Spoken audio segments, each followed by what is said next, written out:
Baik. Kemarin kita sudah menentukan judul kegiatan ya. Masing-masing sudah saya perintahkan untuk membuat judul-judul kegiatan hasil dari konversi judul penelitian ya. Jadi semuanya sudah mendapatkan judul dan judul itu akan kita manfaatkan dalam penulisan proposal kegiatan ini ya. Jadi semuanya ini menulis dengan konsep yang akan saya berikan. Jadi tidak ada konsep-konsep lainnya. Jadi ikuti saja yang seperti saya contohkan dan ikuti saja seperti yang telah kita tentukan judulnya kemarin ya. Semoga masih ingat ya, karena itu tugas juga kemarin ya. Saya tugaskan kalian untuk mengumpulkan judulnya itu kemarin. Baik, saya akan mulai mencontohkan penulisannya ya, mulai dari format penulisan dari Microsoft Word-nya ya. Jadi silakan siapkan satu lembar kerja Microsoft Word ya untuk menulisnya.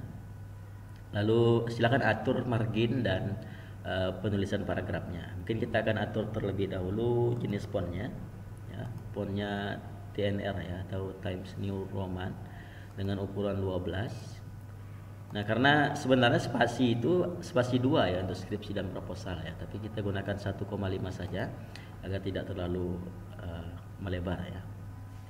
Baik, setelah itu silakan diatur marginnya ya. Setelah kita atur jenisnya, jenis teksnya, jenis fontnya TNR 12, lalu spasinya 1,5, lalu kita atur marginnya. Nah, margin seperti biasanya, seperti margin makalah dan lain sebagainya itu rata-rata marginnya 4433 ya, berarti 4 itu bagian atas ya. Ya, karena nomor kita akan letakkan di bagian atas ya. Bagian lab ini 3 ya. 4 ya, lab itu 4 karena ada binding di bagian sini, bagian lab ini, bagian kanan berarti ya, kiri ya, kiri ini. Bawah itu kita buat 3 cm dan bagian kanan kita buat 3 cm. Oke, sudah. Oke. Lalu setelah itu kita juga harus atur ya jarak antar paragrafnya nantinya ya. Untuk jarak antar paragraf silakan klik bagian ini di sini, paragraf ini ada tanda panah ke bawah ini. Lalu hilangkan bagian ini ya, dinolkan saja. Karena kita akan gunakan paragraf dengan menjorok ke dalam ya, bukan jenis paragraf yang ada pemisahnya antara paragraf 1 dan paragraf keduanya ya. Setelah kita atur ke semua itu, kita langsung saya tulis di sini judul proposal kegiatan ya, proposal kegiatan.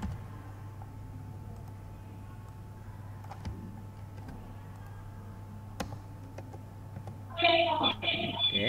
Maaf Pak. Ya. Bapak ada ini presentasi enggak Pak? Soalnya lupa saya ya. Ya, benar. Mohon maaf. Ya. Ya Allah. Terima kasih sudah mengingatkan, Akbar. Ya Pak. Ya. Sama-sama. Oke, seperti saya ulang ya,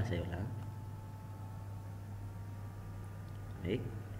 Nah, ini siapkan satu lembar kerja Microsoft Word ya. Ini saya ulang dari awal berarti. Udah kelihatan ya? Udah Pak. Udah Pak. Udah. Baik, silakan, tadi saya sudah jelaskan, silakan kan pilih fontnya dengan Times New Roman, ukurannya 12 ya. Lalu spasinya 1,5 ya, harusnya 2 harusnya, tapi kita gunakan saja 1,5 ya. Lalu kita ubah marginnya di 4433 ya, berarti 4 atas ini karena nomor ada di atas. Lalu di bagian kiri ini 4 juga karena ada binding di bagian sini ya. Kita akan staples ya. Lalu di bagian bawah ini 3 cm karena kita tidak ada penomoran di bagian bawah. Lalu di bagian kanan ya, kanan itu kita buat 3 cm. Itu ya. Nah, dia akan seperti ini. Ini 4, ini 3 ya. Dan ini 4 ya, dan ini bawah nih. Ini 3 ya. Nampak ya. Baik, setelah memformat itu kita format juga penulisan paragrafnya ataupun aturan paragrafnya. Jadi paragraf yang akan kita gunakan adalah paragraf yang menjorok ke dalam. Jadi kita harus atur ininya nih, atur bagian ini, paragraf setting ya. Lalu kita hilangkan angka 8 ini menjadi 0 ya. Kita ubah menjadi 0. Baik, sudah. Nah, ini sudah kita atur dengan baik ya, atur sesuai dengan kebanyakan yang digunakan oleh format Untan ya. Jadi ini berlaku pada makalah ya, proposal skripsi ya, proposal kegiatan dan lain sebagainya. Jadi jenis-jenis teks akademik rata-rata menggunakan ukuran seperti itu di Untan ini ya. Silakan digunakan saja. Lalu ini kita tulis saja sini proposal kegiatan ya, proposal kegiatan. Nah, mungkin kalian akan menemukan jenis bentuk proposal yang berbeda juga di Untan ya. Tidak seperti yang saya contohkan. Tapi ada juga yang menggunakan seperti ini. Kita ikuti saja yang seperti ini. Kalaupun ada perubahan format ataupun selingkungan, bahasa saya kemarin ya. Jadi bahasa selingkungan itu ataupun bahasa yang digunakan formatnya dalam lingkungan tertentu itu yang disebut dengan selingkungan. Nah, apabila ada selingkungan format yang lain dari yang kalian ketahui ini ya, itu sama saja sebenarnya. Tergantung dengan yang mereka minta. Misalnya kita ingin ajukan di EPKIP misalnya, beda bentuknya. Kita ajukan di FISIP misalnya, mungkin beda bentuknya, beda juga formatnya. Kita ikuti saja yang ini. Tulis proposal kegiatan dengan bold ya, bold dan kapital semua. Ukurannya semuanya 12 ya, jangan ada ukuran yang lain. Tulis A di sini, judul kegiatan. Oke, judul kegiatan. Silakan masukkan judul kegiatan kalian di sini ya. Judul dalam kegiatan ini adalah, kalau saya workshop ya, mana workshop itu bahasa asing, kita harus miringkan workshop pemanfaatan Zotero dalam penulisan teks akademik pada mahasiswa prodi program studi administrasi perkantoran Universitas Tanjung Priok.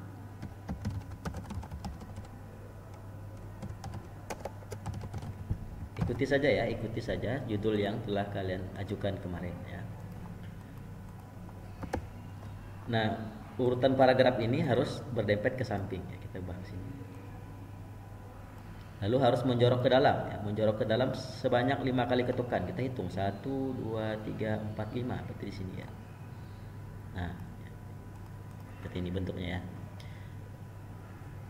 Oke. Setelah judul kegiatan kita buatkan latar belakang B.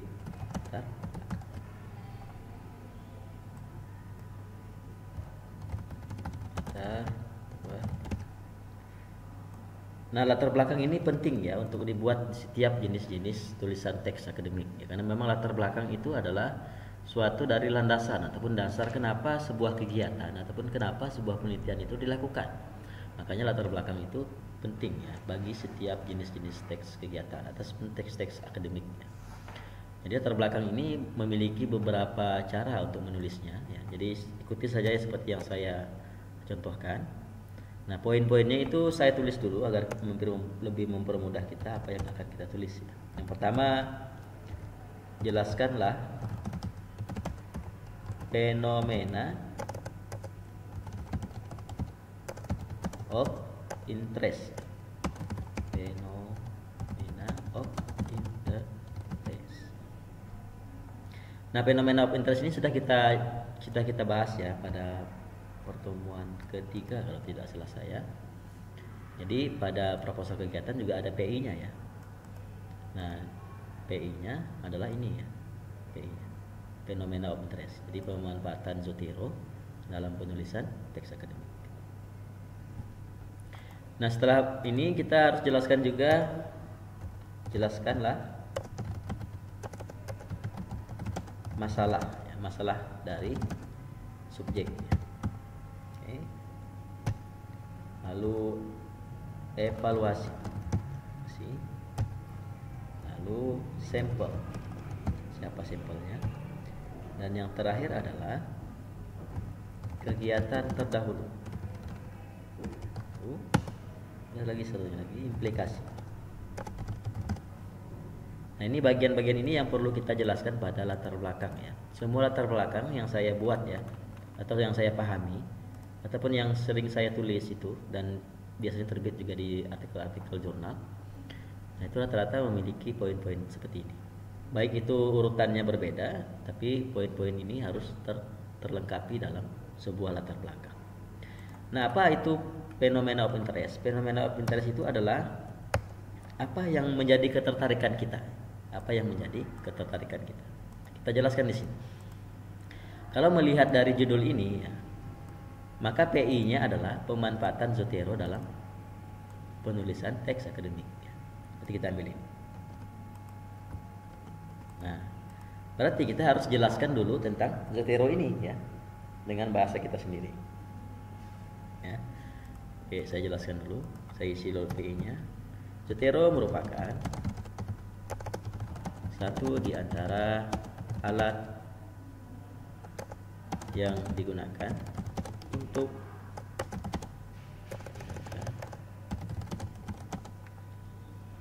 mengatur referensi dalam menulis teks akademik. Nah, boleh kalian masukkan pengertian ya, boleh masukkan pengertian di bagian awal ini untuk menjelaskan apa itu Zotero ya, ataupun apa itu fenomena interest yang kalian maksud. Misalnya judulnya kemarin kan ada yang pemanfaatan AI, workshop pemanfaatan AI dalam mahasiswa administrasi perkantoran misalnya. Berarti fenomena of interestnya AI gitu ya. Beberapa mahasiswa, beberapa peneliti, baik itu mahasiswa, beberapa akademisi ya, beberapa pihak, baik itu peneliti, mahasiswa, dosen, telah menggunakan Zotero sebagai alat yang dapat memudahkan untuk melakukan citasi terhadap karya orang lain. Nah, itu oleh karena itu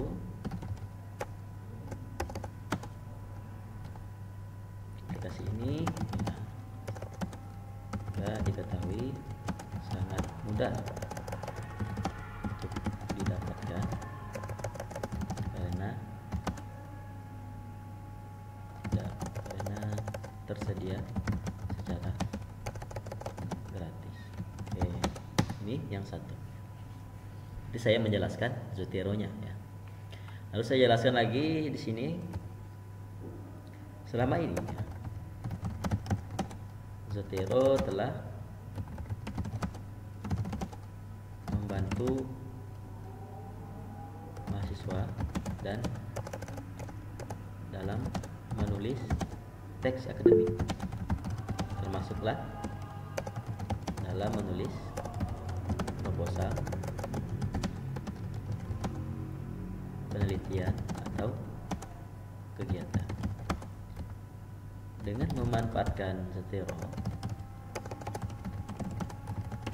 mahasiswa merasa terbantu dalam mengatur referensi yang mereka gunakan, termasuklah dalam pencantuman citasi dan pembuatan daftar pustaka yang nah, berarti PI-nya sudah kita buat ya. PI-nya adalah bagaimana Zotero bisa digunakan sebagai alat untuk mempermudah mahasiswa untuk menulis teks akademik, terutama pada citasi dan daftar pustakanya. Nah, berarti PI-nya ada 2 paragraf paling tidak ya. Ini pengertian Zotero-nya dan ini fungsi Zotero-nya. Kita masuk lagi ke masalahnya ya. Nah, Masalah berarti apa yang menjadi masalah dari kegiatan kita, ya. Karena memang harus berlandar setiap kegiatan, setiap penelitian maupun kegiatan itu harus ada masalahnya agar dia jelas apa yang akan kita lakukan itu. Nah, masalahnya di sini adalah kita samakan saja ya, samakan perspektif kita tentang masalah ini ya. Masalahnya adalah mahasiswa tidak mengetahui Zotero itu. Itu yang kita akan tuliskan sebagai masalah. Ya. Kita coba rumuskan dulu tulisannya. Nah, pemanfaatan Zotero dalam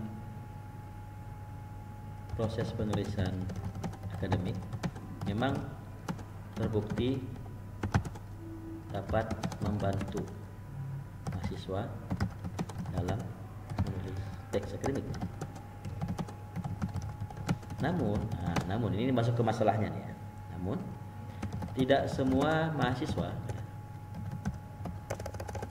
mengetahui cara penggunaan, mengetahui aplikasi tersebut ya.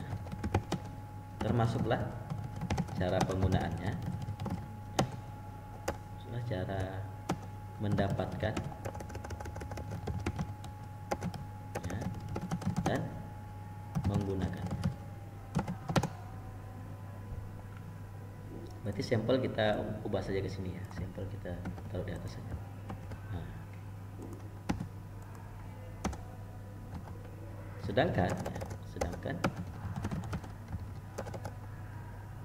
Sedangkan mahasiswa dituntut ya,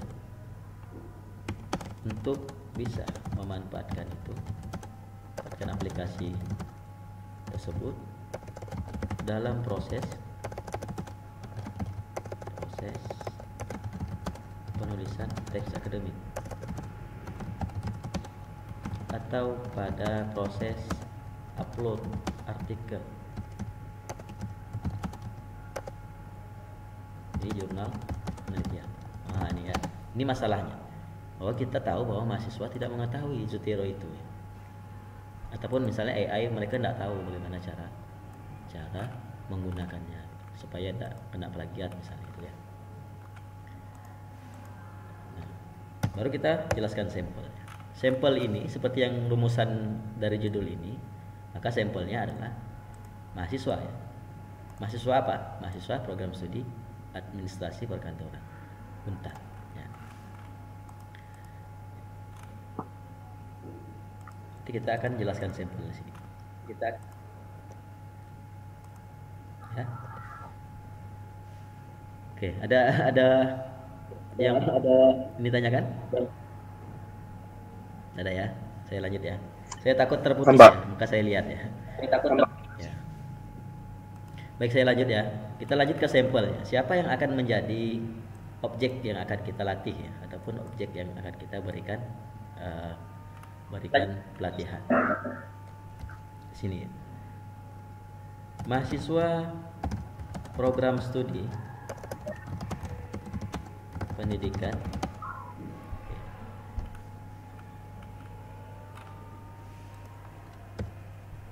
salah, harus sampel di sini ya. Kita kembali lagi berarti ya ke rumusan sebelumnya. Kita langsung ke pelasi dulu ya.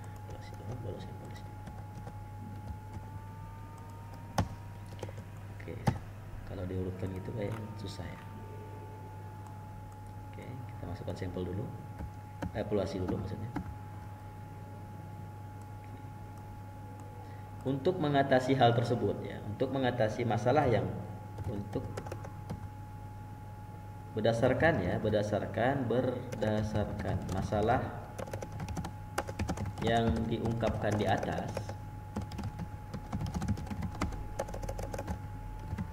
perlu adanya tindakan terhadap masalah tersebut. Satu di antara tindakan yang dapat dilakukan adalah dengan memberikan pemahaman terhadap mahasiswa yang dapat mahasiswa. Oke. Pemberian pemahaman dapat dilakukan dengan salah satunya dapat dilakukan dengan kegiatan workshop. Workshop seperti yang akan dilakukan pada kegiatan ini. Oke, ini adalah, maka kita sebutkan workshop ya. Evaluasinya ini adalah workshop ya. Evaluasi itu workshop yang ini ya. Workshop. Berarti ini bukan evaluasi namanya ya. Ini harusnya tindakan. Nah, kita jelaskan bahwa kita akan mengatasi masalah itu dengan tindakan apa? Tindakannya adalah workshop. Kalau ada yang sebutkan pelatihan judulnya, berarti pelatihan di sini ya. Kalau ada yang sebutkan dengan peningkatan pemahaman, berarti peningkatan pemahaman di sini ya. Sesuai judulnya ya. Untuk tindakan ini. Baik, setelah kita cantumkan tindakannya, maka kita akan cantumkan sampelnya ataupun siapa yang akan kita latih ataupun siapa yang akan kita berikan pemahaman. Mahasiswa program studi ya, program studi pendidikan studi administrasi perkantoran, Fakultas Ilmu Sosial dan Ilmu Politik, Universitas Tanjung Pura, dipilih sebagai objek penelitian, objek kegiatan ini, objek kegiatan. Hal tersebut ya, pemilihan tersebut didasarkan pada beberapa alasan. Pertama, mahasiswa yang bersangkutan belum memahami penggunaan sotir. Kedua, urutannya harus mahasiswa yang bersangkutan belum mengetahui aplikasi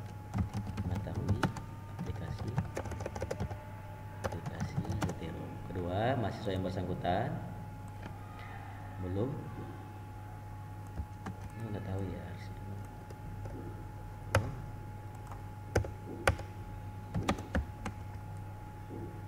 belum memahami fungsi Zotero.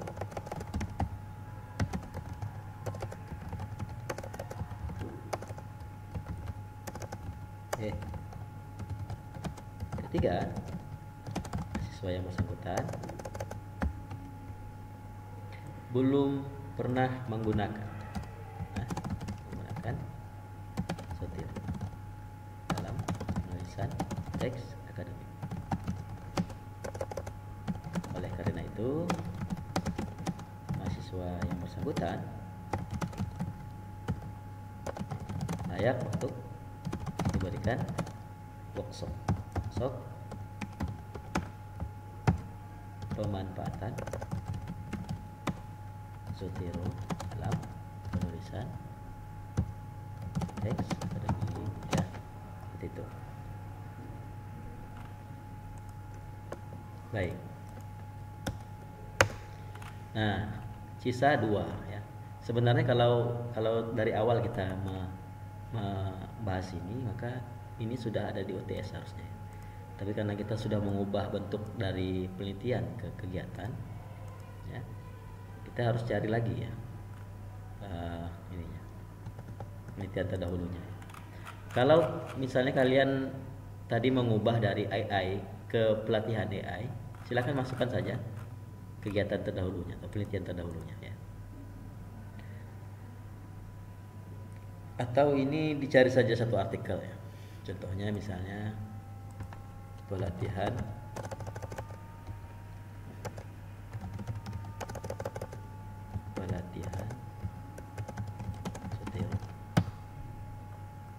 ini ya. Nah, ini satu artikel, silakan di download ya, satu saja. Oke. Ambil sebagai penelitian terdahulu kita ya.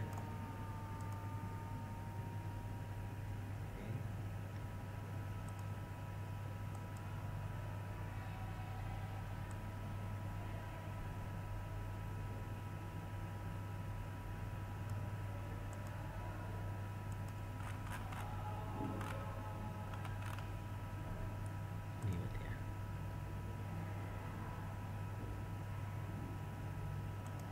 Oke. Ini ya. Silakan diambil, dibaca, diambil bagian hasil penelitiannya. Ya.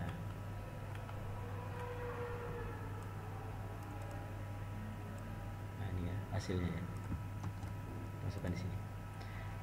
Pelatihan Zotero pernah dilakukan oleh siapa? Oleh Yunus ya, Yunus dan kawan-kawan. Di sini kita masukkan Yunus.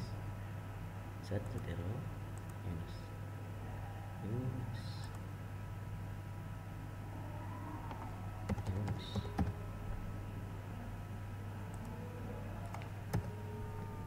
Ya. Yang berhasil mengungkap apa? Mengungkap ini ya. Ini ya. Silakan masukkan saja, copy paste saja hasil dari kegiatan orang lain itu. Lalu implikasinya. Satu saja yang ini ya. Satu saja. Jadi sebenarnya kalau kemarin kita dari awal sudah membahas mengenai workshop ya, kita harusnya sudah punya ini banyak ya, tapi karena memang kita mengubahnya dari bentuk penelitian ke pelatihan, jadi ini tidak tersedia ya. Jadi silakan nanti ambil salah satu saja yang sama dengan kegiatan kita. Caranya adalah di copy saja ini judulnya, masukkan ke dalam Google, lalu ambil artikel yang serupa dengan yang kita lakukan, yang ini ya. Nah ini ya, kan sama sesuai dengan judul kalian lah ya. Oke, kita lanjut. Baru yang terakhir implikasi ya. Oke. Kegiatan ini diharapkan dapat memberikan pemahaman kepada mahasiswa, terutama mahasiswa program studi administrasi perkantoran terhadap pemanfaatan Zotero dalam penulisan teks akademik. Selain itu, kegiatan ini juga diharapkan dapat memberikan gambaran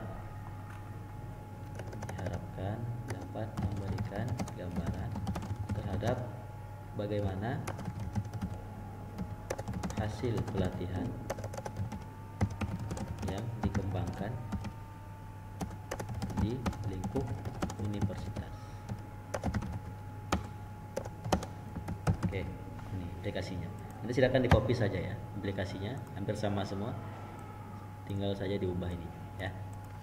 Baik, ini adalah latar belakang ya. Nanti kita akan lanjutkan ke masalah kegiatan ya, tujuan kegiatan, manfaat kegiatan, sampai pada terakhir kita membuat daftar pustakanya ya. Jadi silakan ditulis dulu untuk minggu ini latar belakang ya. Sampai di sini ada yang ingin ditanyakan?